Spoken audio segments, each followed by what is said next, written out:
Hello and welcome to Generation Geek, your go-to source for all things geek culture. As brought to you by two geeks that just happen to be father and son. I'm J Kid. I'm representing what's hot right now.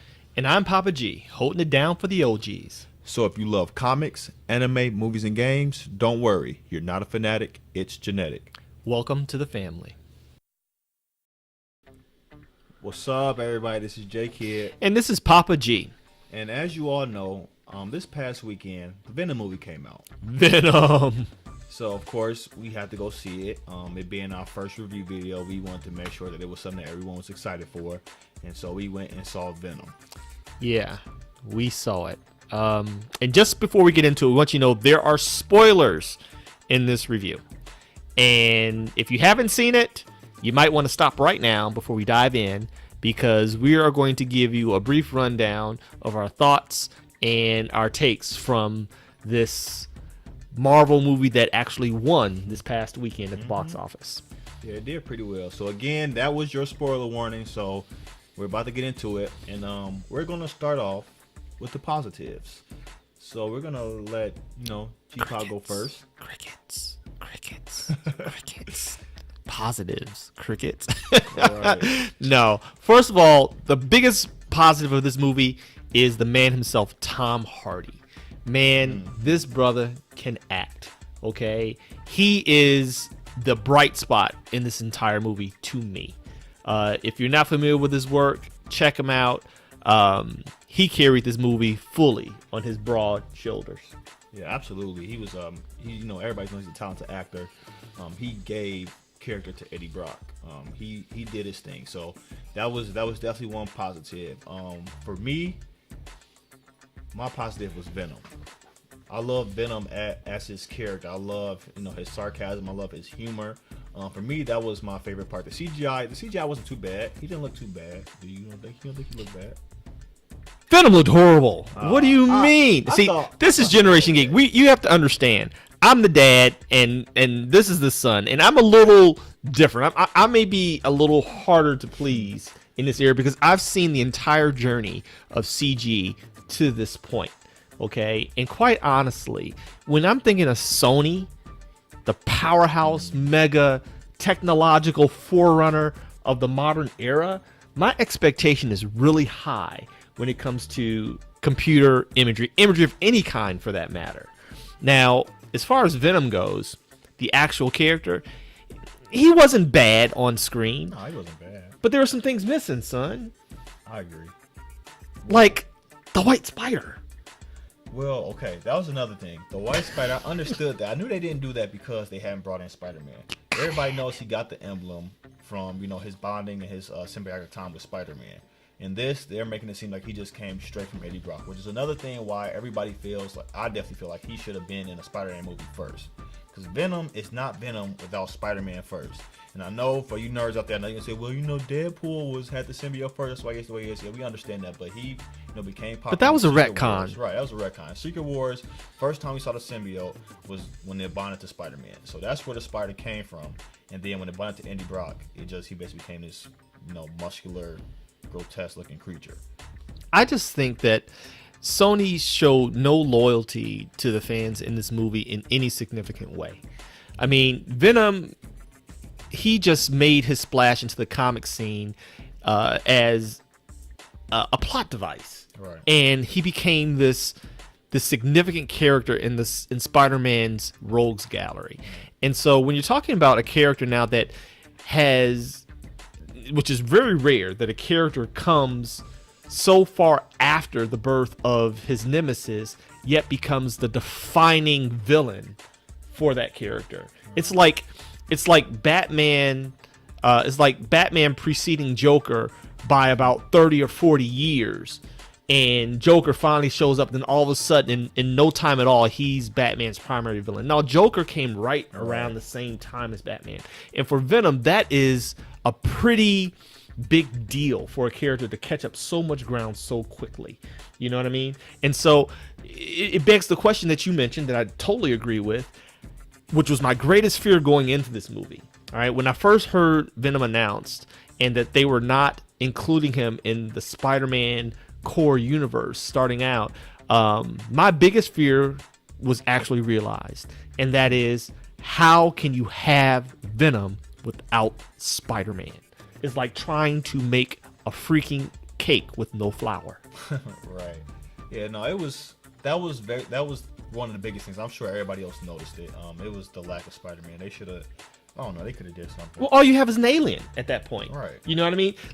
Marvel has built its strength on its character development.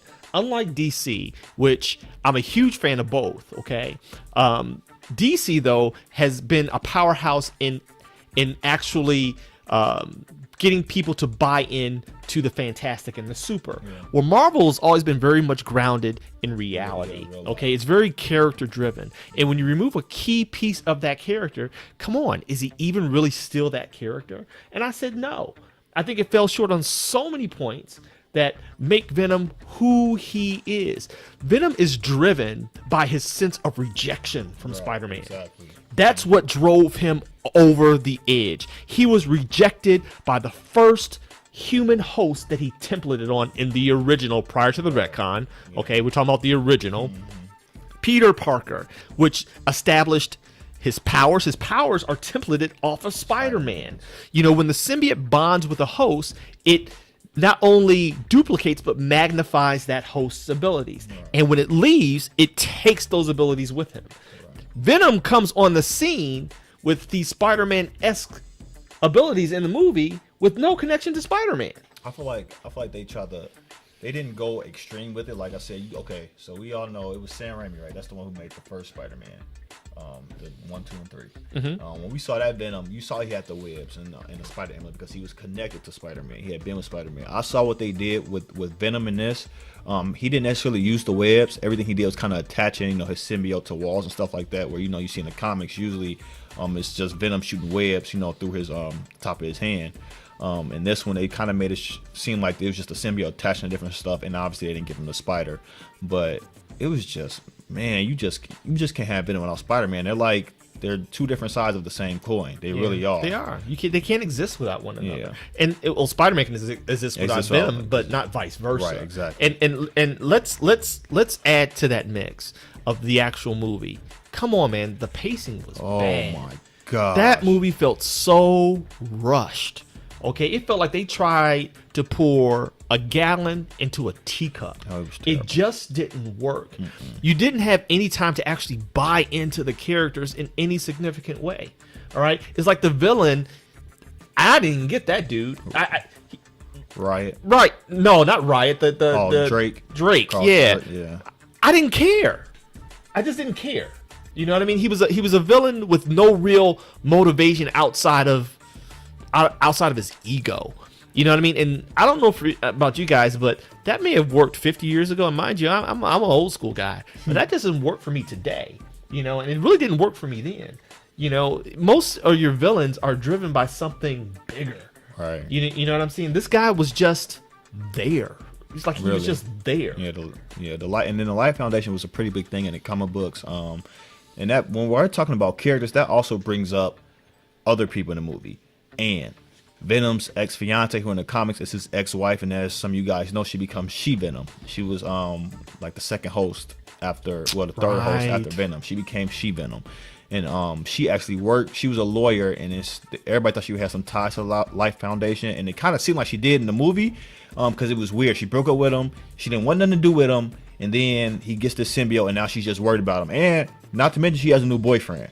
Did you see how quickly that happened? Yeah, it was as quickly as Jay said that.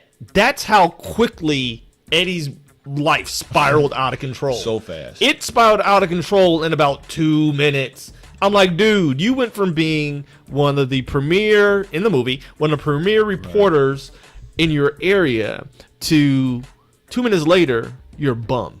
You know what I mean? Your life's out of control. And I didn't buy it. There was no development there. All. You know what I'm saying? There was no build up to the angst. And let's be clear. If you guys are fans of the comic, Venom's rejection was added to Eddie's wrath and angst, which made Venom that much more powerful. Yep. That's what made Eddie such an appealing host. They were kindred spirits of a sort. You know what I mean? And so in this, I didn't get that. And as much as I love Tom Hardy's acting, It was all right, great, yeah. he was He did his incredible. thing. He All right, definitely he did the best with what he was handed. Okay, which is the sign of a true master. But even in the character himself, which is no fault of his own, that wasn't Eddie. Nope. That wasn't Eddie Brock. Nope. That's not the Eddie Brock that we know. Okay, that wasn't the abusive bully dude who was that you just didn't like. Yeah. You liked Eddie from You Jump liked him. Street. You liked him. You He know was what I trying to mean? do the right thing. Right. You like, whoa. Like, He's wait trying a to second. expose Drake for who he is, and it was just He was bad. a champion of the people. Yeah, That wasn't no. Eddie Brock. Eddie Brock was a slithering snake, He was a snake. slime reporter who would lie, steal, and cheat for a story. Yeah. And he got exposed. I mean, you know, even though I hate to reference that crappy Spider-Man Venom movie from way back, okay, Spider-Man 3.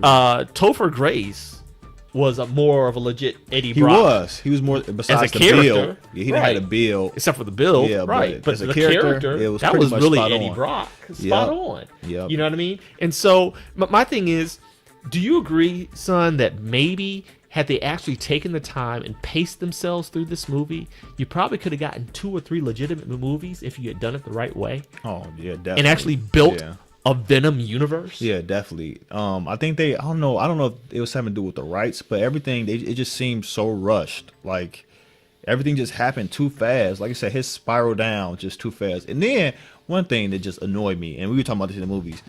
This is a famous reporter, one of the best in the world. My man's was looking through the newspaper for dishwasher jobs after he dishwasher. got dropped from the newspaper, from the reporting company. It was just terrible. I'm like, really? He was sitting there circling dishwasher jobs. I'm like, come on, my man's can find. I mean, that's not really a big thing, but it was just like the little details. Like, come on, It's Nick. the details, man. They just forced it. They forced it. forced and okay, so now we got Venom, right? Now he's infected by the symbiote. Okay. That was rushed too. Oh my I mean, God. there was no time of really bonding. Between It's the like two, it's yeah. like Venom got in him and Venom was running the show. Yep, he's like, I'm here. Period. And this You is know what what I we mean? gonna do, and we're gonna Yeah. eat brains, and then out of nowhere, what Out happens? of nowhere. You know, and let's go to the eating brains thing. Yeah. Venom was not Venom. Okay, the character was so freaking inconsistent from jump. If you know anything about the true essence of this character, Venom comes out the gate eating guts Yep. and biting heads. Oh yeah, you're right. Okay, I know Venom was yeah. pulling punches. Yes, the first I'm like, fight. are you when, kidding me? He's punching these dudes and slamming them. Venom would have a bloodbath Exactly. if he first entered Eddie Brock. Okay, Eddie would have to rein him in. Exactly. He tried From to Jump gain some type Street. of control or something. It was, he Yeah. was over there making fists and punching people, and they were all still alive. I'm like, no.